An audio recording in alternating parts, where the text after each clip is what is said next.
ಒಂದು ಎತ್ತರದ ಬಹುಮಹಡಿ ಕಟ್ಟಡದ ಪಾರ್ಕಿಂಗ್ ಏರಿಯಾದ ಸ್ಕೂಟಿ ಪಾರ್ಕ್ ಮಾಡಿ ಒಳಗೆ ಬಂದ ಲಹರಿ ಇಂಟರ್ವ್ಯೂ ಎಲ್ಲಿ ನಡೀತಿದೆ ಅಂತ ರಿಸೆಪ್ಷನಿಸ್ಟ್ ಬಳಿ ಕೇಳಿದ್ಲು. ಅವ್ರು ಕೆಳಗಿನ ಫ್ಲೋರ್ನಲ್ಲಿ ಬಲಗಡೆ ಇರೋ ರೂಮ್ ಅಂತ ಹೇಳಿದ್ರಿಂದ ಅತ್ತ ಕಡೆ ನಡೆದ್ಲು. ವಾರ ಪೂರ್ತಿ ಎಷ್ಟು ಪ್ರಯತ್ನಿಸಿದ್ರು ಒಂದು ಇಂಟರ್ವ್ಯೂ ಕೂಡ ಅಟೆಂಡ್ ಮಾಡೋ ಅವಕಾಶ ಅವಳಿಗೆ ಸಿಕ್ಕಿರಲಿಲ್ಲ. ಹಗಲು ರಾತ್ರಿ ಯೋಚನೆಗಳು, ನೆರೆಹೊರೆಯವರ ಚುಚ್ಚು ಮಾತುಗಳು ಮತ್ತು ತಾಯಿ ಬೇಸರ ಅಥವಾ ಕೋಪದಿಂದ ನೋಡೋ ಆ ನೋಟಗಳಿಗೆ ಲಹರಿಯ ಮನಸ್ಸು ಅರ್ಧದಷ್ಟು ಕಂಗೆಟ್ಟಿತ್ತು. ಹೀಗೆ ಗೊಂದಲದಲ್ಲಿರುವಾಗಲೇ ಅವಳ ಗೆಳತಿ ಪಾವನಿ ಲಹರಿಗೆ ಫೋನ್ ಮಾಡಿ ತಾರಕ್ ಕಂಪನಿಯಲ್ಲಿ ನಡೀತಿರೋ ಇಂಟರ್ವ್ಯೂ ಬಗ್ಗೆ ತಿಳಿಸಿ ಇಂದೇ ಕೊನೆ ದಿನ ಅಂತ ಹೇಳಿದ್ಲು. ಆಗಲೇ ಧೈರ್ಯಗೊಂದಿದ್ದ ಲಹರಿಗೆ ಈ ಇಂಟರ್ವ್ಯೂ ಒಂದು ಆಶಾಕಿರಣದಂತೆ ಕಾಣ್ತು. ಹೇಗಾದರೂ ಮಾಡಿ ಈ ಕೆಲಸ ತನಗೆ ಸಿಕ್ಕರೆ ಗಣಪತಿ ದೇವಸ್ಥಾನದಲ್ಲಿ 21 ಪ್ರದಕ್ಷಿಣೆ ಹಾಕ್ತೀನಿ ಅಂತ ಎಂದು ದೇವರಿಗೆ ಲಂಚದ ಆಸೆ ತೋರಿಸಿದವಳು ಸಹಾಯ ಮಾಡುವಂಥ ದೇವರನ್ನು ಬೇಡ್ಕೊಂಡ್ಳು. ಹೆಣ್ಮಗಳೊಬ್ಬಳು ತನ್ನ ಸ್ವಾರ್ಥಕ್ಕಾಗಲ್ಲದೆ ತನ್ನ ಕುಟುಂಬಕ್ಕಾಗಿ ಪಡ್ತಿರೋ ಕಷ್ಟವನ್ನು ಕಂಡು ಆ ದೇವರು ಅವಳ ಮೊರೆ ಕೇಳಿದ್ನೋ ಅಥವಾ ಅವಳನ್ನು ಅಲ್ಲೇ ಸೇರಿಸಬೇಕು ಅಂತ ಅಂದ್ಕೊಂಡ್ನೋ ತಿಳಿಯದು. ಆದರೆ ಕೊನೆ ಕ್ಷಣದಲ್ಲಿ ಅವಳು ಆ ಇಂಟರ್ವ್ಯೂಗೆ ಹೋಗುವಂತೆ ಮಾಡೋದಲ್ಲದೆ ಅತ್ಯಂತ ಕಷ್ಟಕರವಾದ ಇಂಟರ್ವ್ಯೂನಲ್ಲಿ 100 ಜನರ ಮಧ್ಯೆ ಅವಳೇ ಆಯ್ಕೆಯಾಗುವಂತೆ, ಅವಳು ಬಯಸಿದ ಕೆಲಸ ಅವಳಿಗೆ ಸಿಗುವಂತೆ ಮಾಡ್ದ. ಲಹರಿ ನಂಬಲಾಗದಂತೆ ನೋಡಿದ್ಲು. ಹಲೋ ಮಿಸ್ ಲಹರಿ, ನಿಮಗೆ ಹೇಳ್ತಿರೋದು ಅಂದರು ಇಂಟರ್ವ್ಯೂ ಮಾಡಿದ senior general manager. Yes madam ಅಂದ್ಲು. ನಾಳೆಯಿಂದಲೇ ನೀವು ಕೆಲಸಕ್ಕೆ ಸೇರಿಕೊಳ್ಬೇಕು. ಸಂಬಳ ಎಷ್ಟು, PF ಕಟ್ಟಿಂಗ್ಸ್, ಎಕ್ಸ್ಟ್ರಾ ಟೈಮ್ ಕೆಲಸ ಮಾಡಿದ್ರೆ ಸಿಗೋ ಹಣದ ಬಗ್ಗೆ ಎಲ್ಲ ವಿವರಗಳು ಈ ಡಾಕ್ಯುಮೆಂಟ್ನಲ್ಲಿವೆ. ನಿಮಗೆ 1 ಗಂಟೆ ಸಮಯ ಕೊಡ್ತೀನಿ, ಪೂರ್ತಿ ಓದು ನೋಡಿ ಸಹಿ ಮಾಡಿ, ನಾನು ಮತ್ತೆ ಬರ್ತೀನಿ ಅಂತ ಹೇಳಿ ಆಕೆ ಹೊರಟು ಹೋದರು.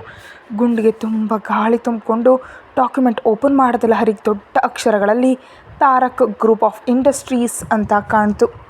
ಕೈಯಿಂದ ಅಕ್ಷರಗಳನ್ನ ಸವರ್ತಾ ತಾರಕ್ ಅಂದರೆ ಯಾರು, ಕಂಪನಿ ಬಾಸ್ ಇರಬಹುದು ಅಂದ್ಕೊಳ್ತಾ ಪೇಪರ್ ತಿರುಗಿಸಿ ವಿಷಯ ಓದೋ ಕೆಲಸದಲ್ಲಿ ಮುಳುಗದ್ಲು.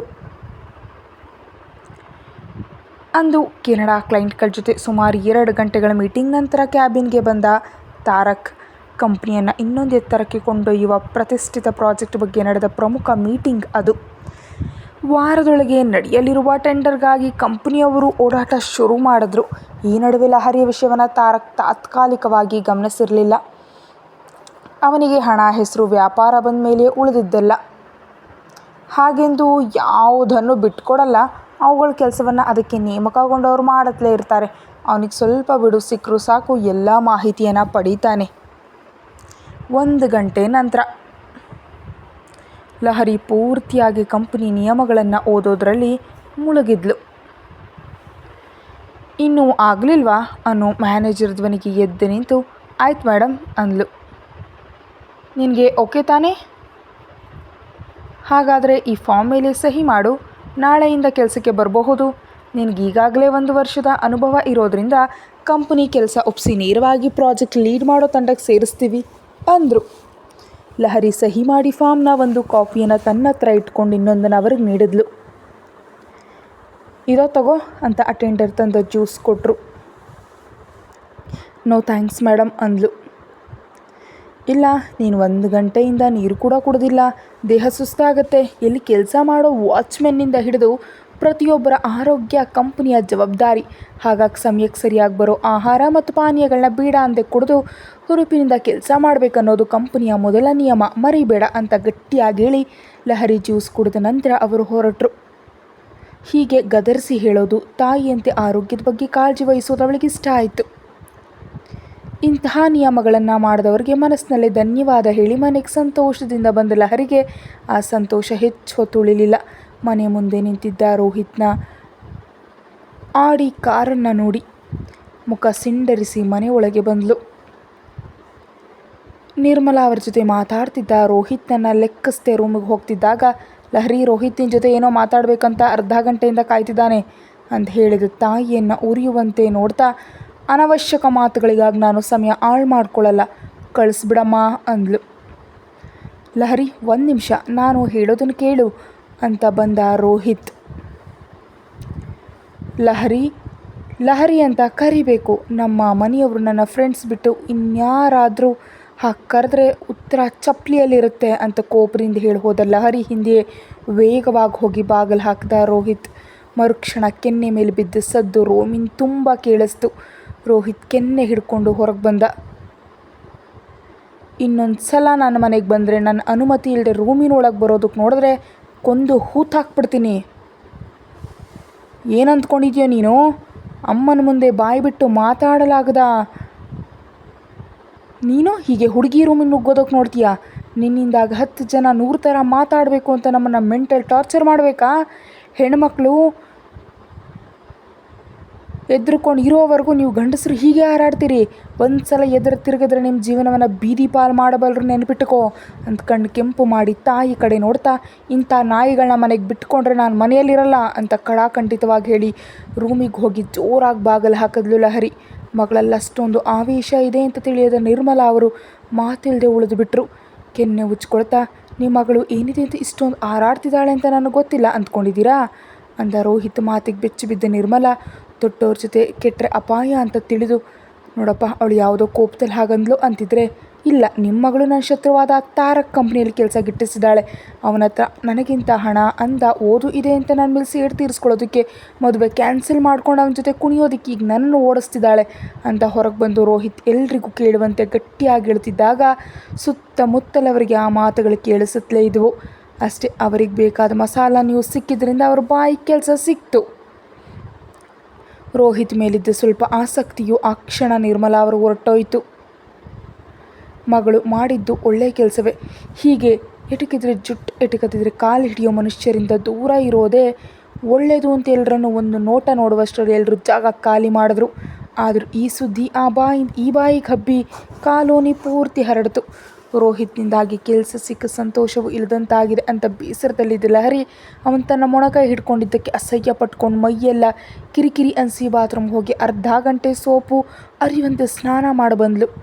ನಿರ್ಮಲಾ ಅವ್ರ ಹಾಲ್ನಲ್ಲಿ ಇಲ್ಲದಿರೋದನ್ನು ಕಂಡು ರೂಮಿಗೆ ಹೋದ ಲಹರಿಗೆ ಅವ್ರ ಕಣ್ಣೀರು ಹಾಕ್ತಿರೋದು ಕಾಣ್ತು. ತಾಯಿಯ ಪಕ್ಕದಲ್ಲಿ ಕೂತು, ಅಮ್ಮ ನಿನಗೊಂದು ಗುಡ್ ನ್ಯೂಸ್, ತುಂಬ ಸಂಬಳ ಇರೋ ದೊಡ್ಡ ಕಂಪ್ನಿ ನನ್ನ ಕೆಲಸ ಸಿಕ್ಕಿದೆ ಅಮ್ಮ. ಅತ್ಯಂತ ಸಂತೋಷದಿಂದ ಹೇಳ್ತಿದ್ದ ಲಹರಿ ಕೈಯನ್ನು ಜೋರಾಗಿ ತಳ್ಳಿ, ಅದಕ್ಕೇನ ರೋಹಿತ್ ನನ್ನ ಅಷ್ಟೊಂದು ಮಾತಾಡಿ ಕಳಿಸ್ದೆ ಅಂದರು ಕಟುವಾಗಿ. ನಿನಗೆ ಗೊತ್ತಾ ಅಮ್ಮ, ಈ ವಾರವಿಡೀ ಇಂಟರ್ವ್ಯೂಗಳಿಗೆ ಕನಿಷ್ಠ ಅಟೆಂಡ್ ಆಗಲು ನನಗಾಗಲಿಲ್ಲ. ಅದೆಲ್ಲ ಆ ರೋಹಿತ್ ಮಾಡಿದ ಕೆಲಸ. ತನ್ನ ಪ್ರಭಾವ ಬಳಸಿ ನನಗೆ ಕನಿಷ್ಠ ಇಂಟರ್ವ್ಯೂ ಕಾಲ್ ಕೂಡ ಬರೆದಂತೆ ಮಾಡ್ದ. ಅಂಥವನನ್ನು ನೀನು ಸಪೋರ್ಟ್ ಮಾಡ್ತಿದ್ಯಾ ಅಂದ್ಲು. ಹೊಸ ವಿಷಯ ಕೇಳಿದಂಥ ಆಶ್ಚರ್ಯದಿಂದ ನೋಡಿದ್ರು. ಏನು ಲಹರಿ ನೀನು ಹೇಳ್ತಾ ಇರೋದು ಅನ್ನುತ್ತಾ, ಹೌದಮ್ಮ, ವಾರ ಇಡೀ ನಾನು ಎಷ್ಟು ಅಲೆದಾಡಿದೆ, ನನ್ನ ಫ್ರೆಂಡ್ಸ್ಗೆಲ್ಲ ಎಷ್ಟು ಫೋನ್ ಮಾಡಿದೆ ಅಂತ ನಿನಗೆ ಗೊತ್ತಿಲ್ಲ. ಆದರೆ ಅವನು ಮುಟ್ಟಲಾಗದ ಕಂಪ್ನಿಯಲ್ಲಿ ನನಗೆ ಕೆಲಸ ಸಿಕ್ಕಿದೆ ಅಂದರೆ ನೀನೇ ಊಹಿಸ್ಕೋ ಅದು ಎಷ್ಟು ದೊಡ್ಡದು ಅಂತ. ಆ ಕೆಲಸ ನನಗೆ ಸಿಕ್ಕರೆ ಇನ್ನು ಅವನ ಮಾತು ನಾನು ಕೇಳಲ್ಲ ಅಂತ ಗೊತ್ತಾದ ಮೇಲೆ ಓಡ್ ಬಂದು ಆ ಕೆಲಸ ಬಿಡು ಅಂತ ನನ್ನ ಬ್ಲ್ಯಾಕ್ ಮೇಲ್ ಮಾಡ್ದ. ಅದಕ್ಕೆ ಕೆನ್ನೆ ಸೀಳು ಕಳಿಸ್ದೆ. ಏನಂದ್ಕೊಂಡಿದ್ದಾನ ಅವನು? ಕೆಳಗೆ ಗುಲಾಮರಂತೆ ಬದುಕಬೇಕಾ? ಕೆಲಸ ಇಲ್ದಿದ್ರೆ ನಾನೇ ಅವನ ಕಾನಿನ ಹತ್ರ ಹೋಗ್ತೀನಿ ಅಂತ ಅಂದ್ಕೊಂಡಿರಬಹುದು. ಇಲ್ಲ ಅಂತ ತಿರುಗಿ ಬಿದ್ದಿದ್ದಕ್ಕೆ ಕೋಪ ಬಂದಿದೆ. ಬಿಟ್ಟುಬಿಡು ಅಮ್ಮ, ಇನ್ನು ಮುಂದೆ ಅಂಥವ್ರ ಬಗ್ಗೆ ಯೋಚಿಸಿ ಈ ಸಂತೋಷವನ್ನು ಹಾಳು ಮಾಡ್ಕೊಳ್ಳೋದು ನನಗೆ ಇಷ್ಟ ಇಲ್ಲ. ಅಪ್ಪ ಮತ್ತು ಕಿಟ್ಟು ಬಂದ ಮೇಲೆ ಈ ಸಿಹಿ ಸುದ್ದಿ ಹೇಳಿ ಪಾರ್ಟಿ ಮಾಡೋಣ, ಯಾವುದಾದ್ರೂ ಮೂವಿಗೆ ಹೋಗೋಣವಾ ಅಂತ ಕೇಳಿದ್ಲು ಲಹರಿ. ಬೇಡಮ್ಮ, ನಾವೇನು ಮಾಡಿದ್ರು 4 ಜನ ನೋಡ್ತಾನೇ ಇರ್ತಾರೆ, ಈಗೇನು ಬೇಡ. ಹೌದು, ಜಾಯ್ನಿಂಗ್ ಯಾವಾಗ ಅಂತ ಕೇಳಿದ್ರು. ನಾಳೆನೇ ಅಮ್ಮ. ದೊಡ್ಡ ಆಫೀಸ್ ಅಂತ ಹೇಳ್ತಿದ್ಯಾ, ಹಾಕ್ಕೊಳ್ಳೋದಕ್ಕೆ ಒಳ್ಳೆ ಬಟ್ಟೆಗಳು ಬೇಕಲ್ಲ, ಬಜಾರಿಗೆ ಹೋಗಿ ತರೋಣ. ಕೆಲಸ ನಮ್ಮ ಓದು ಮತ್ತು ಟ್ಯಾಲೆಂಟ್ ನೋಡಿ ಸಿಗುತ್ತಮ್ಮ, ಹಾಕ್ಕೊಳ್ಳೋ ಬಟ್ಟೆ ನೋಡಲ್ಲ. ಅಷ್ಟಕ್ಕೂ ನೀನೇ ನನ್ನನ್ನು ಅಷ್ಟು ಕೀಳಾಗಿ ಬೆಳೆಸಿಲ್ಲ. ಅದೆಲ್ಲ ಮಗಳೇ, ದೊಡ್ಡ ಕಂಪ್ನಿಗೆ ತಕ್ಕಂತೆ ನಾವಿರಬೇಕು. ಸಿನಿಮಾ ಬೇಡ, ಆದರೆ ಬಜಾರಿಗೆ ಹೋಗಿ ಒಳ್ಳೆ ಬಟ್ಟೆ ಕೊಳ್ಳೋಣ ಅಂದ ನಿರ್ಮಲಾ ಅವ್ರ ಕೆನ್ನೆ ಮೇಲೆ ಮುತ್ತಿಟ್ಟು, ಅಮ್ಮ ಅನ್ಸ್ಕೊಂಡೆ, ನನ್ನ ಮುದ್ದಮ್ಮ ಅಂದ್ಲು. ಯಾರೇ ಏನೇ ಅಂದರೂ ನನ್ನ ಮಕ್ಕಳು ಮಾತ್ರ ಎಲ್ಲರನ್ನ ಚೆನ್ನಾಗಿ ಕಾಣಬೇಕಲ್ವಾ ಅಂತ ನಕ್ಕದ್ಲು. ಹೀಗೆ ಮುತ್ಕೊಟ್ಟು ಐಸ್ ಮಾಡೋದೇನು ಬೇಡ, ಇರು ಹೋಗಿ ಪಾಯಸ ಮಾಡಿ ತರ್ತೀನಿ ಅಂತ ನಿರ್ಮಲಾ ಅಡುಗೆ ಮನೆಗೆ ಹೋದರು. ಗಟ್ಟಿಯಾಗಿ ಉಸಿರು ಬಿಟ್ಟು ತಲೆ ಒರೆಸ್ಕೊಳ್ತಾ ಟೆರೇಸ್ ಮೇಲೆ ಹೋದ್ಲು ಲಹರಿ. ಸಂಜೆ ಆಯಿತು. ತಣ್ಣನೆ ಗಾಳಿ ಮೈಗೆ ತಾಕ್ತಿದ್ದರೆ ಮನಸ್ಸಿನಲ್ಲಿ ಹೊಸದಾಗಿ ಜೀವನ ಶುರು ಮಾಡ್ತಿದ್ದೀನಿ ಎಂಬ ಸಂತೋಷ ಅವಳ ಕಣ್ಣಲ್ಲಿ ಕಾಣ್ತಿತ್ತು. ಶುದ್ಧವಾದ ಗಾಳಿಯಂತೆ ಮನಸ್ಸೆಲ್ಲ ಹಾಯಾಗಿತ್ತು. ಕೂದಲನ್ನು ಮುಂದೆ ಹಾಕ್ಕೊಂಡು ಟವಲ್ ಒಣಗಿಸಿ ಅಲ್ಲೇ ಇದ್ದ ಗುಲಾಬಿ ಗಿಡಗಳ ಹತ್ರ ತನಗೆ ಸಿಕ್ಕ ಕೆಲಸದ ಬಗ್ಗೆ, ಇಂಟರ್ವ್ಯೂ ಹೇಗೆ ನಡೀತು ಎಂಬ ಬಗ್ಗೆ ಎಲ್ಲ ಗಿಡಗಳಿಗೆ ಹೇಳ್ತಿದ್ರೆ, ದೂರದಲ್ಲಿ ಕಾರ್ ನಿಲ್ಲಿಸಿ ಕಿಟಕಿಯಿಂದ ಲಹರಿಯನ್ನೇ ನೋಡ್ತಿದ್ದಾನೆ ತಾರಕ್. ತನಗೆ ಬಂದ ಮಾಹಿತಿ ಎಷ್ಟು ಸರಿ ಅಂತ ಅವನು ಸ್ವತಃ ನೋಡೋವರೆಗೂ ನಂಬಲ್ಲ. ಹಾಗಾಗಿ ವಿಚಾರಣೆಗಾಗಿ ಅವನೇ ಬಂದಿದ್ದಾನೆ. ಅಷ್ಟರಲ್ಲೇ ರೋಹಿತ್ ಹೋಗ್ಬಿಟ್ಟಿದ್ದ. ದೂರವಿದ್ದ ಲಹರಿಯನ್ನು ಮೊದಲ ಬಾರಿಗೆ ನೋಡಿದ ತಾರಕ್. ಅಷ್ಟರಲ್ಲಿ ಸ್ನಾನ ಮಾಡಿ ಬಂದಿದ್ದರಿಂದ ಅವಳ ಮುಖ ಕಾಂತಿಯುತವಾಗಿತ್ತು. ಕಪ್ಪು ಕೂದಲು ಅವಳ ಬೆನ್ನ ಮೇಲೆ ನರ್ತಿಸ್ತಿತ್ತು. ಮೀನಿನಂಥ ಕಣ್ಣುಗಳು ಗುಂಡಕ್ಕೆ ತಿರುಗಿಸ್ತಾ ಹಣ್ಣಿನಂಥ ಕೆಂಪು ತುಟಿಗಳು ಮೃದುವಾಗಿ ಕದಡ್ತಿದ್ರೆ ಗಿಡಗಳ ಜೊತೆ ಮಾತಾಡ್ತಿದ್ದ ಲಹರಿಯನ್ನು ನೋಡುತ್ತಲೇ ಫೋನ್ ತೆಗೆದು ರೋಹಿತ್ಗೆ ಕಾಲ್ ಮಾಡ್ದ. ಲಹರಿ ಹೊಡೆದು ಏಟನ್ನು ಇನ್ನೂ ಮರೆಯಲಾಗದ ರೋಹಿತ್ ನೇರವಾಗಿ ಬಾರ್ಗೋಗಿದ್ದ. ತಾರಕ್ನಿಂದ ಫೋನ್ ಬರ್ತಿರೋದನ್ನು ನೋಡಿ ಆರ್ಡರ್ ಮಾಡಿದ. ಸ್ಕ್ಯಾಚ್ ಬರ್ತಿದ್ದಂತೆ ಕುಡಿತಾ ಕೋಪದಿಂದ ಫೋನ್ ಎತ್ತದ.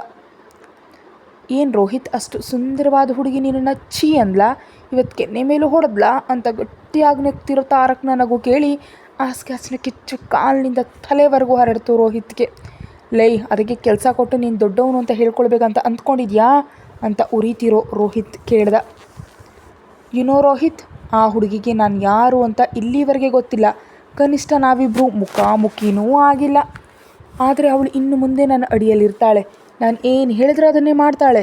ಕೂತ್ಕೊ ಅಂದರೆ ಕೂತ್ಕೋಬೇಕು. ನಿನ್ನ ಹತ್ರ ಕೆಲಸ ನೋಡಿ ಅವಳಿಗೆ ಗರ್ವ ಬಂದಿತ್ತು, ಅದಕ್ಕೆ ನೀನು ಹೊಡೆದ್ಲು. ನಿಮ್ಮಿಬ್ಬರ ಸಂಗತಿ ನೋಡ್ಕೋತೀನಿ ಅಂತ ಕೋಪದಿಂದ ಕಾಲ್ ಕಟ್ ಮಾಡ್ದ ರೋಹಿತ್. ಹೀಗೆ ರೋಹಿತ್ನನ್ನು ಮೆಂಟಲ್ ಟಾರ್ಚರ್ ಮಾಡಿ ಅಳಿಸ್ತಿದ್ರೆ ತಾರಕ್ನ ಸ್ಯಾಡಿಸಮ್ಗೆ ಖುಷಿ ಆಯಿತು. ಅವನ ಅಹಂ ತೃಪ್ತಿ ಆಯಿತು. ಯಾಕಿದ್ದಾನೋ ತಾರಕ್ ಗೊತ್ತಿಲ್ಲ. ಆದರೆ ತಾಯಿಯ ಕರೆಯಲ್ಲ ಹರಿ ಮನೆಯೊಳಗೆ ಹೋಗೋವರೆಗೂ ಅವನು ಅಲ್ಲೇ ಇದ್ದ. ಅವನಿಗೂ ಅನ್ನಿಸ್ತಿಲ್ಲ ಅಷ್ಟಕ್ಕೂ ಯಾಕೆ ಅರ್ಧ ಗಂಟೆ ಸಮಯ ತನ್ನ ಲೈಫ್ನಲ್ಲಿ ಯಾವುದಕ್ಕೂ ಪ್ರಯೋಜನವಿಲ್ಲದಂತೆ ಹೀಗೆ ಕಳೆದೆ ಅಂತ. ಒಮ್ಮೆ ಲಹರಿ ಕಣ್ಮುಂದೆ ಕಾಣದಾದ ಮೇಲೆ ಆಗ ನೆನಪಾಯಿತು ಅವನೆಲ್ಲಿದ್ದಾನೆ ಅಂತ. ಶಿಟ್, ಏನಾಯ್ತು ನನಗೆ ಹೀಗೆ ಸಮಯ ವ್ಯರ್ಥ ಮಾಡ್ತಿದ್ದೀನಿ ಅಂದ್ಕೊಳ್ತಾ ಕಾರನ್ನು ಸ್ಟಾರ್ಟ್ ಮಾಡ್ದ. ಆ ಸಂಜೆ ಮನೆಗೆ ಬಂದ ಭಾಸ್ಕರ್ ಅವರಿಗೂ ಮತ್ತು ಕಿಟ್ಟುವಿಗೂ ಕೆಲಸದ ಬಗ್ಗೆ ತಿಳಿಸಿ ತಾಯಿ ಮಾಡಿದ ಪಾಯಸವನ್ನು ಅವರಿಗೂ ತಿನ್ನಿಸಿ ತಾನು ತಿಂದ ನಂತರ ಲಹರಿ ಬಯಸಿದಂತೆ ಸಂಜೆ ಸಿನಿಮಾಗೆ ಮತ್ತು ನಿರ್ಮಲಾ ಅವರು ಬಯಸಿದಂತೆ ಶಾಪಿಂಗ್ಗೆ ಹೋಗಿ ಆ ದಿನವನ್ನು ತುಂಬ ಸಂತೋಷದಿಂದ ಸ್ಮರಣೀಯವಾಗಿ ಮಾಡಿಕೊಂಡ್ಳು. ಮಾರನೆಯ ದಿನ, ಅಮ್ಮ ಲಂಚ್ ಬಾಕ್ಸ್ ರೆಡಿ ಆಯಿತಾ? ಟೈಮ್ ಇಲ್ಲ. ರೆಡಿ ಆಗತ್ಲೆ ತಾಯಿಯನ್ನು ಅವಸರಿಸ್ತಿದ್ಲು ಲಹರಿ. ಹಾಂ ಆಯಿತು ಮಗಳೇ ಅನ್ನೋತ್ಲೆ ಲಂಚ್ ಬಾಕ್ಸ್ ರೆಡಿ ಮಾಡಿ ಇಡ್ಲಿ ಪ್ಲೇಟ್ನಲ್ಲಿ ಇಟ್ಟು ತಂದರು ನಿರ್ಮಲ. ಅಷ್ಟರಲ್ಲಿ ಪೂಜೆ ಮುಗಿಸಿ ಹೊರಗೆ ಬಂದಳು ಲಹರಿ. ಉದ್ದಗಿರುವ ಹಸಿ ಕೂದಲಿನ ಸಿಕ್ಕು ತೆಗೆಯುತ್ತ ಸಿಟ್ಟಿನಿಂದ ನಾನು ಈ ಕೂದಲ ಕಟ್ ಮಾಡಿಸ್ಕೊಂಡು ಬಿಡ್ತೀನಿ, ಇದರ ಕಾಟದಿಂದ ದಿನ ಲೇಟ್ ಆಗುತ್ತೆ ಅಂತಿದ್ರೆ ಲಹರಿ ತಲೆಗೆ ಸಣ್ಣದಾಗೊಡೆದು ಆ ಮಾತಂದರೂ ಹೊಡೆತ ಬೀಳುತ್ತೆ. ಹುಷಾರ್ ಲಹರಿ, ಹೆಣ್ಣು ಮಕ್ಕಳಿಗೆ ಕೂದಲೇ ಅಂದ. ಇಷ್ಟು ಉದ್ದ ಜಡೆ ಇಲ್ಲದವರಿಗೆ ಆ ಸಂಕಟ ಗೊತ್ತಿರುತ್ತೆ. ಇರೋ ನಿನಗೆ ಮಾತ್ರ ಗರ್ವ ಅಲ್ವಾ ಅನ್ನುತ್ತೆ ಇಡ್ಲಿಯನ್ನು ಸಾಂಬಾರ್ನಲ್ಲಿ ಅದ್ದಿ ಮಗಳ ಬಾಯಿಗೆ ಪ್ರೀತಿಯಿಂದ ತಿನ್ನಿಸಿದ್ರು. 2 ಇಡ್ಲಿ ತಿಂದು ಸಾಕು ಅಂತ ತಾಯಿ ಕಾಯಿಸ್ಕೊಟ್ಟ ಬಿಸಿ ಹಾಲು ಕುಡಿದು ತನ್ನ scooty key, bag, phone, lunch box ತೆಗೆದುಕೊಂಡು ಇನ್ನೊಮ್ಮೆ ದೇವರಿಗೆ ನಮಸ್ಕರಿಸಲು. ಗೋಡೆ ಮೇಲಿರೋ ಗಣಪತಿ ಫೋಟೋ ನೋಡಿ, ಸ್ವಾಮಿ ವೀಕೆಂಡ್ನಲ್ಲಿ ನಿನ್ನ ದೇವಸ್ಥಾನಕ್ಕೆ ಬಂದು ಖಂಡಿತ ಹರಕೆ ತೀರಿಸ್ತೀನಿ ಅಂತ ಹೇಳಿ ಹೊರ ಬರ್ತಾ ತಂದೆ ತಾಯಿ ಕಾಲಿಗೆ ನಮಸ್ಕರಿಸಿ ಕಿಟ್ಟುವಿಗೆ ಬಾಯ್ ಹೇಳಿ ಸ್ಕೂಟಿ ಸ್ಟಾರ್ಟ್ ಮಾಡೋದಿಲ್ಲ ಲಹರಿ. ಲಹರಿ ಅಂತ ಕರೆದ ನಿರ್ಮಲಾ ಅವರು ಗಿಡದಲ್ಲಿದ್ದ ಕೆಂಪು ಗುಲಾಬಿಯನ್ನು ಮಗಳ ಜಡಿಯಲ್ಲಿ ಮುಡಿಸ್ತಿದ್ರೆ, ಅಮ್ಮ ಈಗ ನಾನೇನು ಫಂಕ್ಷನ್ಗೆ ಹೋಗ್ತಿಲ್ಲ ಅಂದ್ಲು. ಹೆಣ್ಣುಮಗಳ ಜಡಿಯಲ್ಲಿ ಹೂ ಎಷ್ಟೊಂದು ಚೆಂದ, ಹೀಗೆ ದಿನಾ ಮುಡಿಬೇಕು ಅಷ್ಟೇ, ಇದು ನನ್ನ ಶಾಸನ ಅಂದರು. ನಗ್ತಾ ತಾಯಿ ಕೆನ್ನೆಗೆ ಮುತ್ತಿಟ್ಟು, ಸಂಜೆ ಬಿರಿಯಾನಿ ಮಾಡಲ್ವಾ ಅಮ್ಮ ಅಂತ ಮುದ್ದಾಗಿ ಕೇಳಿದ್ಲು. ಮಾಡ್ತೀನಿ ಬಿಡಮ್ಮ, ನಾನೇ ಕೇಳಬೇಕಂತ್ಕೊಂಡಿದ್ದೆ ಅಂದರು. ಸರಿ, ಲಂಚ್ ಟೈಮ್ನಲ್ಲಿ ಫೋನ್ ಮಾಡ್ತೀನಿ, ಏನೇನು ಸಾಮಾನು ಬೇಕೋ ಹೇಳು, ಆನ್ಲೈನ್ನಲ್ಲಿ ಆರ್ಡರ್ ಮಾಡ್ತೀನಿ ಸರಿನಾ ಅಂದ್ಲು. ಸರಿ ಅಂದರು ನೀರು ತುಂಬುತ್ತಿದ್ದ ಕಣ್ಣುಗಳನ್ನ ಮಗಳಿಗೆ ಕಾಣದಂತೆ ಒರೆಸುತ್ತ. ಸಮಯ ಆಗಿದ್ದರಿಂದ ತಾಯಿಯನ್ನು ನೋಡದೆ ಬಾಯ್ ಹೇಳಿ ಹೊರಟ್ಲು ಲಹರಿ. ಲಹರಿ ಗಂಡು ಮಗ ಆಗದಿದ್ರೆ ನಮ್ಮ ಜೀವನ ಇನ್ನೂ ಚೆನ್ನಾಗಿರ್ತಿತ್ತಲ್ವ ಅಂದರು ನಿರ್ಮಲಾ ಹೋಗ್ತಿರೋ ಮಗಳನ್ನ ನೋಡಿ. ಈಗೇನಾಗಿದೆ, ನನ್ನ ಮಗಳಿಗೇನು ಕಡಿಮೆ ಅಂತ ಹುಡುಗಿ ಇರೋದಕ್ಕೆ ನಾವು ಇನ್ನು ಹೆಮ್ಮೆ ಪಡಬೇಕು ಅಷ್ಟೇ ಗತ್ತಿನಿಂದ ಹೇಳಿದ್ರು ಭಾಸ್ಕರ್ ಅವರು. ಚಿಕ್ಕಂದಿನಿಂದಲೂ ಲಹರಿಯಲ್ಲಿ ಧೈರ್ಯ, ಎದೆಗಾರಿಕೆ ಹೆಚ್ಚು. ತಮಾಷೆಗೂ ಮಾತು ಬಿಟ್ಕೊಡಲ್ಲ. ತನ್ನನ್ನಂದರೆ ಒಪ್ಪದ ಹಠಮಾರಿತನ. ಯಾರಾದರೂ ಏನಾದರೂ ಅಂದರೆ ತಕ್ಕ ಉತ್ತರ ನೀಡೋ ಮನಸ್ಥಿತಿ ಅಂತ ಅವರಿಗೆ ತಿಳಿಯದ ವಿಷಯ ಅಲ್ಲ. ಅದರಿಂದ ಗರ್ವ, ಅಹಂಕಾರ ಎಂಬ ಬಿರುದುಗಳನ್ನು ಪಡೆದಿದ್ಲು ಲಹರಿ. ಆ ಮಾತುಗಳಿಗೆ ಹೆಮ್ಮೆ ಪಟ್ಟಿದ್ಲೇ ಹೊರತು ಬೇಸರಗೊಳ್ಳಿಲ್ಲ. ಹಾಗೆ ಬೇಸರಗೊಂಡು ಕುಗ್ಗೋ ಟೈಪ್ ಕೂಡ ಅವಳಲ್ಲ. ಸಮಸ್ಯೆಗಳನ್ನ ಧೈರ್ಯವಾಗಿ ಎದುರಿಸಬಲ್ಲ ದಿಟ್ಟತೆ ಇತ್ತು ಲಹರಿಗೆ. ಅದಕ್ಕೆ ಇನ್ನೊಂದು ಕೆಲಸ ಸಿಗೋ ಮೊದಲೇ ಒಳ್ಳೆ ಸಂಬಳ ಬರೋ ಕೆಲಸವೇ ಆದರೂ ತನ್ನ ಆತ್ಮಗೌರವಕ್ಕೆ ಧಕ್ಕೆ ಬರುವಂತೆ ಮಾತಾಡಿದವ್ರ ಜೊತೆ ಸಂಬಂಧ ಮುರಿದುಕೊಂಡಿದ್ಲು. ಖಂಡಿತವಾಗಿಯೂ ಮತ್ತೆ ಕೆಲಸ ಗಿಟ್ಟಿಸ್ತೀನಿ ಎಂಬ ನಂಬಿಕೆ ಅವಳ ಮೇಲಿತ್ತು. ಈಗ ತಾರಕ್ ಕಂಪ್ನಿಯಲ್ಲಿ ಅವಳಿಗೆ ಕೆಲಸ ಸಿಕ್ಕಿದೆ ಅಂದರೆ ಅದು ಅವಳ ಟ್ಯಾಲೆಂಟ್ ಕಾರಣಕ್ಕೆ. ಎದುರಾಳಿಯನ್ನು ಹೊಡೆಯೋದಕ್ಕಾಗಿ ತನ್ನ ಬಿಸ್ನೆಸ್ಸನ್ನು ಪಣಕ್ಕಿಡೋ ಟೈಪ್ ತಾರಕ್ ಅಲ್ಲ. ಹಾಗಾಗಿ ಎಲ್ಲರ ಜೊತೆಗೆ ಅವಳಿಗೂ ಇಂಟರ್ವ್ಯೂ ನಡೆಸಿ ಅವಳು ಬೆಸ್ಟ್ ಅಂತ ಗೊತ್ತಾದ ಮೇಲೆ ಅವಳನ್ನ ಆಯ್ಕೆ ಮಾಡಿದ್ದಾರೆ. ಲಹರಿ ತನ್ನಷ್ಟಕ್ಕೆ ತಾನೇ ಕೆಲಸ ಗಿಟ್ಟಿಸ್ಕೊಂಡ್ರೆ ಮಾತ್ರ ಅದನ್ನು ರೋಹಿತ್ ವಿರುದ್ಧ ಅಸ್ತ್ರವಾಗಿ ಬಳಸಬೇಕು ಅಂದ್ಕೊಂಡಿದ್ದ. ತನಗೆ ಬಲಿಯಾಗುವ ಕುರಿ ಕೂಡ ಬುದ್ಧಿವಂತದ್ದೇ ಆಗಿರಬೇಕು. ಮಾಡೋ ಪ್ರತಿ ಕೆಲಸದಲ್ಲೂ ಪರ್ಫೆಕ್ಷನ್ ಬಯಸ್ತಾರೆ ಅಲ್ವಾ CEO. ಸ್ಕೂಟಿ ಚಲಾಯಿಸ್ತಿರೋ ಲಹರಿ ಮನಸ್ಸು ಸಂತೋಷದಿಂದ ಚಿಟ್ಟೆಯಂತೆ ಹಾರಾಡ್ತಿದೆ. ಹೊಸ ಕೆಲಸ, ಹೊಸ ಕಂಪ್ನಿ, ಹೊಸ ಲೈಫ್. ಮುಖ್ಯವಾಗಿ ಅಷ್ಟು ದೊಡ್ಡ ಕಂಪ್ನಿಯಲ್ಲಿ ಕೆಲಸ ಸಿಕ್ಕಿದೆ ಅಂತ ತನ್ನ ಫ್ರೆಂಡ್ಸ್ಗೆ ಹೇಳಿದ ತಕ್ಷಣ ಎಲ್ಲರೂ ಬಾಯಿ ಬಿಟ್ಟರು. ಅವರೆಲ್ಲರಿಗೂ ಅವಳಿಗಿಂತ 2-3 ವರ್ಷಗಳ ಕೆಲಸದ ಅನುಭವ ಇದೆ. ದೊಡ್ಡ ಓದು ಕೂಡ ಓದಿದ್ದಾರೆ. ಆದರೆ ಅವರಿಗೆ ಸಿಗದ ಆ ಅವಕಾಶ, ಆ ಅದೃಷ್ಟ ತನಗೆ ಸಿಕ್ಕಿದೆ ಅಂತ ಈಗಲೂ ಹಿರಿ ಇಕ್ತಿದ್ದಾಳೆ ಲಹರಿ. ಅವಳಿಗೆ ತನ್ನ ಮೇಲೆ ಆತ್ಮವಿಶ್ವಾಸ ಮತ್ತಷ್ಟು ಹೆಚ್ಚಾಯಿತು. ತನ್ನ ಯೋಚನೆಗಳ ನಡುವೆ ಬಂಡಿಗೆ ರೆಡ್ ಸಿಗ್ನಲ್ ಬಂದಿದ್ದರಿಂದ ಸ್ಕೂಟಿ ನಿಲ್ಲಿಸಿದ್ಲು. ಕೈಯಲ್ಲಿದ್ದ ವಾಚ್ ನೋಡಿದ್ಲು. ಇನ್ನು ಅರ್ಧ ಗಂಟೆ ಸಮಯ ಇದೆ ಆಫೀಸ್ಗೆ. 10 ನಿಮಿಷದಲ್ಲಿ ಆಫೀಸ್ ತಲುಪಬಹುದು. ಮೊದಲ ದಿನ ಇನ್ನಷ್ಟು ಮುಂಚಿತವಾಗಿ ಹೋಗಬೇಕು. ಇದನ್ನೇ ಪ್ರತಿದಿನ ಮುಂದುವರಿಸಬೇಕು. ಅದು ಕಂಪ್ನಿಯಲ್ಲಿ ಒಂದು ನಿಯಮ ಕೂಡ ಅಂತ. ಎಷ್ಟು ಕಷ್ಟ ಆದರೂ ತನಗೆ ಸಂಬಳ ನೀಡೋ ಕಂಪ್ನಿಗೆ ನ್ಯಾಯ ಒದಗಿಸ್ಬೇಕು ಅಂತ ಯಾವಾಗಲೂ ಅಂದ್ಕೊಳ್ತಾಳೆ. ಯೋಚಿಸ್ತಿದ್ದ ಲಹರಿ ತನ್ನ ಮುಂದೆ ಕೈ ಚಾಚಿದ ವೃದ್ಧೆಯನ್ನು ಗಮನಿಸಲಿಲ್ಲ. ಹಿಂದೆಯೇ ಒಂದು ಕಾರು ಕೂಡ ನಿಂತಿತ್ತು. ಎಚ್ಚೆತ್ತ ಲಹರಿ, ಏನಾದರೂ ಇದ್ರೆ ಕೊಡಿ ಮಗಳೇ ಅಂತ ಕೇಳ್ತಿದ್ದ ಆಕೆಯನ್ನು ನೋಡಿ ತನ್ನ ವ್ಯಾಲೆಟ್ ಸ್ಕೂಟಿ ಡಿಕ್ಕಿಯಲ್ಲಿಟ್ಟಿದ್ಲು. ಇನ್ನು 2 ಸೆಕೆಂಡಲ್ಲಿ ಸಿಗ್ನಲ್ ಬೀಳುತ್ತೆ. ಈಗ ಸ್ಕೂಟಿ ತೆಗೆದ್ರೆ ಟ್ರಾಫಿಕ್ ಸಮಸ್ಯೆ ಆಗುತ್ತೆ ಅಂತ ಪಕ್ಕದಲ್ಲಿದ್ದ ಲಂಚ್ ಬಾಕ್ಸ್ ಓಪನ್ ಮಾಡಿ ಅವರ ಬೌಲ್ಗೆ ಹಾಕಿದ್ಲು. ಆ ಅಜ್ಜಿಗೆ ಹಣದ ಅಗತ್ಯ ಇತ್ತು, ಆದರೆ ಆ ಕ್ಷಣಕ್ಕೆ ಊಟದ ಅಗತ್ಯ ಹೆಚ್ಚಿತ್ತು. ಲಹರಿಯನ್ನು ಕೃತಜ್ಞತೆಯಿಂದ ನೋಡ್ತಾ, ಚೆನ್ನಾಗಿರು ಮಗಳೇ ಅಂತ ಹರಿಸಿ ಪಕ್ಕದಲ್ಲಿದ್ದ ಮರದ ಕೆಳಗೆ ಹೋಗಿ ಲಹರಿ ನೀಡಿದ ಊಟವನ್ನು ಹೊಟ್ಟೆ ತುಂಬ ತಿಂದರು. ಸಿಗ್ನಲ್ ಬಿದ್ದ ತಕ್ಷಣ ಲಹರಿಯ ಸ್ಕೂಟಿ ಹೊರಡ್ತು. ಅವಳ ಹಿಂದೆ ಕಾರ್ನಲ್ಲಿ ಆಫೀಸ್ಗೆ ಬರ್ತಿದ್ದ ತಾರಕ್ ಕಾರ್ನಿಂದ ಇದೆಲ್ಲವನ್ನ ನೋಡುತ್ತಲೇ ಇದ್ದ. ಅವಳ ಈ ಸೇವಾ ಮನೋಭಾವ ಕೆಲಸ ನೋಡಿ ಅವನ ಹುಬ್ಬುಗಳು ಏರಿದ್ವು. ಕಾರ್ ಅವಳ ಹಿಂದೆಯೇ ಹೋಗ್ತಿದೆ. ಅಷ್ಟಕ್ಕೂ ಇಬ್ಬರ ಗುರಿಯೂ ಒಂದೇ ಅಲ್ವಾ? ಲ್ಯಾಪ್ಟಾಪ್ ಕ್ಲೋಸ್ ಮಾಡಿ ಮುಂದಿರೋ ಲಹರಿಯನ್ನು ನೋಡ್ದ. ಸ್ಕೈ ಬ್ಲೂ ಕಲರ್ ಕುರ್ತಾದಲ್ಲಿದ್ದಾಳೆ. ಕಪ್ಪು ನಾಗರ ಹಾವಿನಂಥ ಜಡೆ ಲಹರಿಯ ಸೊಂಟದ ಮೇಲೆ ಬಿದ್ದಿದೆ. ಅವಳನ್ನೇ ನೋಡ್ತಾ ಡ್ರೈವರ್ಗೆ ಗೋ ಫಾಸ್ಟ್ ಅಂದ. ಅಷ್ಟೇ, ಲಹರಿಯನ್ನು ದಾಟಿ ಕಾರ್ ಮಾಯವಾಯಿತು. ಇನ್ನೂ ಸಮಯ ಇದೆ ಅಂತ ನೋಡಿದ ಲಹರಿ ದಾರಿಯಲ್ಲಿದ್ದ ಗಣಪತಿ ದೇವಸ್ಥಾನಕ್ಕೆ ಹೋಗಿ ನಮಸ್ಕರಿಸಿ ತನ್ನ ಜೊತೆ ತಂದಿದ್ದ ನೈವೇದ್ಯ ಅರ್ಪಿಸಿ ಯಾವುದೇ ವಿಘ್ನಗಳಿಲ್ಲದೆ ಈ ಕೆಲಸದಲ್ಲಿ ನಮ್ಮ ಕುಟುಂಬ ಚೆನ್ನಾಗಿ ಅಭಿವೃದ್ಧಿ ಹೊಂದಲಿ ಅಂತ ಮನಸ್ಸಾರೆ ಬೇಡ್ಕೊಂಡು ಇನ್ನು 1/4 ಗಂಟೆ ಸಮಯ ಇರುವಾಗಲೇ ಆಫೀಸ್ಗೆ ಕಾಲಿಟ್ಲು. ಲಹರಿಯನ್ನು ತನ್ನ ತಂಡಕ್ಕೆ ಪರಿಚಯಿಸ್ತಾರೆ ತಂಡದ ನಾಯಕ ಪವನ್. ಪರಿಚಯ ಕಾರ್ಯಕ್ರಮಗಳಾದಮೇಲೆ ಅವಳ ಕೆಲಸವೇನು ಅಂತ ತಿಳಿಸಿ ಕೆಲಸ ಮಾಡಬೇಕಾದ ಜಾಗ ತೋರಿಸಿ ಅವಳ ಮುಂದೆ ಫೈಲ್ಗಳ ದೊಡ್ಡ ರಾಶಿಯನ್ನೇ ಸುರಿದ. ಲಹರಿ ದಂಗಾಗೋದ್ಲು. ಏನಿಷ್ಟೊಂದು ಫೈಲ್ಗಳಾ ಅಂತ. ಅವಳ ಪಕ್ಕದಲ್ಲಿದ್ದ ಸಹೋದ್ಯೋಗಿ ಸ್ನೇಹ ಹೀಗೆ ಹೇಳಿದ್ಲು, ಇಲ್ಲಿ ಪ್ರತಿ ನಿಮಿಷವನ್ನು ಹಣದಿಂದ ಹಳಿತಾರಮ್ಮ. ಮೊದಲ ದಿನ ಅಲ್ವಾ, ಜಾಸ್ತಿ ಶಾಕ್ ಆಗ್ಬಿಡ. ಪ್ರತಿದಿನ ನಮಗಾಗೇನಾದರೂ ಒಂದು ಕಾಯ್ತಾ ಇರುತ್ತೆ. ಎಲ್ಲವನ್ನ ತಡ್ಕೊಂಡು ನಿಂತರೆ ಮಾತ್ರ ತಿಂಗಳ ಸಂಬಳ ನಮ್ಮ ಮನಸ್ಸಿಗೆ ತೃಪ್ತಿ ನೀಡಿ ಈಗ ಪಟ್ಟ ಕಷ್ಟ ಮರೆಸುವಂತೆ ಮಾಡುತ್ತೆ. ಸೊ ಬಿ ಕೂಲ್ ಅಂತ ಹೇಳಿದ್ರಿಂದ ಗಟ್ಟಿಯಾಗಿ ಉಸಿರು ಬಿಟ್ಟು ಫೈಲ್ಗಳನ್ನ ಓಪನ್ ಮಾಡಿ ಕೆಲಸದಲ್ಲಿ ಮುಳುಗಿದ್ಲು ಲಹರಿ. ಮಧ್ಯಾಹ್ನದವರೆಗೆ ತಲೆ ಎತ್ತದೆ ತನ್ನ ಕೆಲಸದಲ್ಲಿ ಲೀನವಾದ ಲಹರಿಯನ್ನು ತನ್ನ ಕ್ಯಾಬಿನ್ನಲ್ಲಿರೋ ಸ್ಕ್ರೀನ್ ಮೂಲಕ ಗಮನಿಸಲೇ ಇದ್ದಾನೆ ತಾರಕ್. ರೋಹಿತ್ ಮೇಲಿನ ಸೇರಿನಿಂದ ಈ ಹುಡುಗಿ ಕಂಪನಿ ನಿಯಮಗಳಿಗೆ ವಿರುದ್ಧವಾಗಿ ಏನಾದರೂ ಆಯ್ಕೆಯಾಗಿದ್ದಾಳೆಯಾ ಎಂಬ ಸಂಶಯ ಇದ್ದರೂ ಅವಳ ಕೆಲಸದ ವೈಖರಿ ನೋಡಿ ಒಂದು ತೃಪ್ತಿ ನಗು ಅವನ ತುಟಿಗಳ ಮೇಲೆ ಮೂಡ್ತು. ಮಧ್ಯಾಹ್ನದ ಊಟದ ಸಮಯಕ್ಕೆ ಲಹರಿ ಕ್ಯಾಂಟೀನ್ಗೆ ಹೋಗೋಣ ಬರ್ತೀಯಾ ಅಂತ ಸ್ನೇಹ ಕೇಳಿದ್ಲು. ಇಬ್ಬರ ಸ್ನೇಹ ಬಹಳ ಬೇಗನೆ ಬೆಳೆದಿತ್ತು. ತನ್ನ ಹತ್ರ ಊಟ ಇಲ್ಲ ಅಂತ ನೆನಪಾಗಿ ಹ್ಞೂ ಬರ್ತೀನಿ ಅಂತ ಸಿಸ್ಟಮ್ ಕ್ಲೋಸ್ ಮಾಡಿ ಫೋನ್ ತೆಗೆದುಕೊಂಡು ಕ್ಯಾಂಟೀನ್ಗೆ ಹೋದ್ಲು. ತಾಯಿಗೆ ಫೋನ್ ಮಾಡಿ ಮೊದಲ ದಿನ ಹೇಗೆ ಕಳೀತು ಅಂತ ಹೇಳ್ತಾ ಬಿರಿಯಾನಿಗೆ ಬೇಕಾದ ಸಾಮಾನಿನ ಲಿಸ್ಟ್ ಕಳಿಸಿದ್ರಿಂದ ಮನೆಗೆ ಆರ್ಡರ್ ಮಾಡಿಸಿ ಊಟ ಮುಗಿಸಿ ಮತ್ತೆ ತನ್ನ ಜಾಗಕ್ಕೆ ಬಂದು ಕೆಲಸದಲ್ಲಿ ತೊಡಗಿದ್ಲು. ಸಂಜೆ ವೇಳೆಗೆ ಅರ್ಧಕ್ಕಿಂತ ಹೆಚ್ಚು ಫೈಲ್ಗಳನ್ನ ಕ್ಲಿಯರ್ ಮಾಡಿದ್ಲು. ತಂಡದ ನಾಯಕ ಪವನ್ ಲಹರಿ ಕೆಲಸವನ್ನು ಮೆಚ್ಚದೇ ಇರಲಾಗಲಿಲ್ಲ. ಅದೇ ವಿಷಯವನ್ನು ಅಲ್ಲಿನ ಸಿಬ್ಬಂದಿಗೆ ತಿಳಿಸಿ ಅವಳಿಗಾಗಿ ಚಪ್ಪಾಳೆ ಕೂಡ ತಟ್ಟಿಸ್ದ. ಮೊದಲ ದಿನ ಇಷ್ಟು ಹಾಯಾಗಿ ಸಂತೋಷವಾಗಿ ಕಳೆದಿದ್ದರಿಂದ ಲಹರಿಗೆ ತುಂಬ ಖುಷಿಯಾಯಿತು. ಸರ್, ಈ ಫೈಲ್ಗಳ ಮೇಲೆ ಸಹಿ ಬೇಕು ಅಂತ ಬಂದ PA. ಒಂದು ಸಣ್ಣ ತಪ್ಪು ಕಂಡ್ರು ಈ ಸಲ ನಿನ್ನ ಕೆಲಸ ಹೊರಗಿನ ವಾಚ್ಮ್ಯಾನ್ ಪಕ್ಕದಲ್ಲಿರುತ್ತೆ. ನಿಮ್ಮ ತಂದೆ ಈ ಕಂಪ್ನಿಯ ಶೇರ್ ಹೋಲ್ಡರ್ ಆಗಿರೋದ್ರಿಂದ ನಮ್ಮ ತಂದೆ ಶಿಫಾರಸ್ಸಿನ ಮೇಲೆ ನಿನ್ನನ್ನು ನಾನು PA ಆಗಿಟ್ಕೊಂಡಿದ್ದೀನಿ ಹೊರತು ನಿನಗಿಲ್ಲಿ ಇರೋದು ನನಗಿಷ್ಟ ಇಲ್ಲ ಅಂತ ಮುಖಕ್ಕೆ ಹೊಡೆದಂತ ಹೇಳಿದ್ರಿಂದ ಆ PA ಮುಖ ಕಪ್ಪಾಯಿತು. ಮೊನ್ನೆಯವರೆಗೂ ವಾಸುದೇವ್ ಅವರಿಗೆ PA ಆಗಿದ್ದವನು. ಅವರ ಹತ್ತಿರ ತುಂಬ ಒಳ್ಳೆಯವನು ಅಂತ ಹೆಸರು ಪಡೆದಿದ್ದ. ತಾರಕ್ ಬಂದ ಮೊದಲ ದಿನವೇ ಅವನಿಂದ ಮಾತು ಕೇಳಿಸ್ಕೊಂಡಿದ್ದಾನೆ. ಆದರೆ ತಾರಕ್ ಫೈಲ್ ಚೆಕ್ ಮಾಡಿ ಸಹಿ ಮಾಡೋದು ನೋಡ್ತಾ ದೇವ್ರೆ ಅಂದ್ಕೊಳ್ತಾ ಹೊರಬಂದ. ಹೀಗೆ ವಾರ ಪೂರ್ತಿ ಲಹರಿ ಮತ್ತು ತಾರಕ್ ಒಬ್ರಿಗೊಬ್ರು ಮುಖಾಮುಖಿಯಾಗದೆಯೇ ಕಳೆದು ಹೋಯಿತು. ಈ ವಾರದಲ್ಲಿ ಲಹರಿ ತನ್ನ ಕೆಲಸದಲ್ಲಿ ತುಂಬ ಸುಧಾರಣೆ ಕಂಡ್ಳು. ಎಲ್ರಿಗೂ ಪ್ರಿಯವಾದ ಟೀಮ್ ಮೆಂಬರ್ ಆದ್ಲು.